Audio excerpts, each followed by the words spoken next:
जीवन में तू ना वो जीवन नहीं।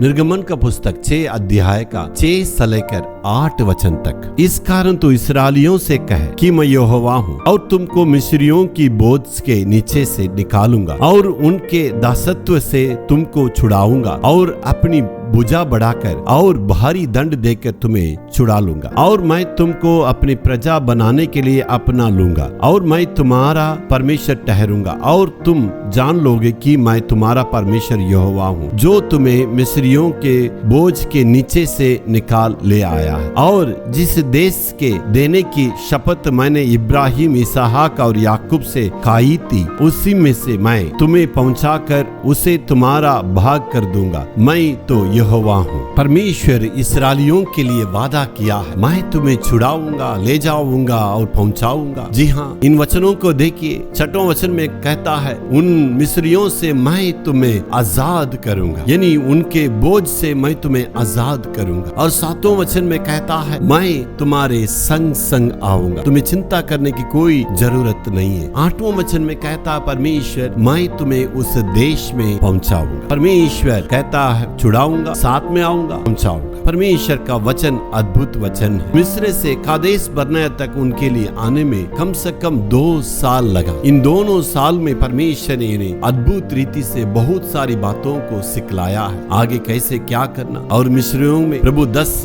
विपत्ति को आने दिया, उन्होंने उसको देखा। और जहाँ अमलेकी आए, प्रभु ने उनको देखा, और उनको प्रभु ने अमलेकियों को हराने के लिए प्रभु ने इनको साथ लड़ा। मिस्रियों को, पूरे लोगों को वहाँ पर समुद्र में डुबाया। लाल समुद्र को खुद ये लोग पार किया है। वहाँ पर आके परमेश्वर का मधुर काम किया, और मारा का पानी को परमेश्वर ने मीठा बनाया। यानी जहाँ जहाँ अद्भुत काम कर रहे थे, वहाँ वहाँ परमेश्वर ने इनके जीवन में आगे ले जाने के लिए परमेश्वर ने इनको अगुवाई किया था मेरे प्यारों। लेकिन इन्होंने बलवा किया, इन्होंने परमेश्वर की आज्ञा को ना माना। उस देश में कहता है, उस देश को हमें देखना है, उस देश में जाके देख के तब आगे बढ़ेंगे। जी हाँ, वो इसका मतलब परमेश्वर को ऊपर इन्होंने संदेह किया, परमेश्वर की वादा को ऊपर इन्होंने संदेह किया। इतना परमेश्वर बड़े काम किया तो उसको ऊपर उन्होंने संदेह कर दिया। जी हाँ, हमारा जीवन में परमेश्वर से हमें संदेह नहीं करना। प्रभु हमारे जीवन में जो कुछ वादा किया, समय लग गया है, लेकिन उन वादाओं का परमेश्वर आपका जीवन में पूरा करने के लिए वो तैयार है, वो सर्वशक्तिमान है, वो जरूर आपके लिए करेंगे। Hallelujah, hallelujah.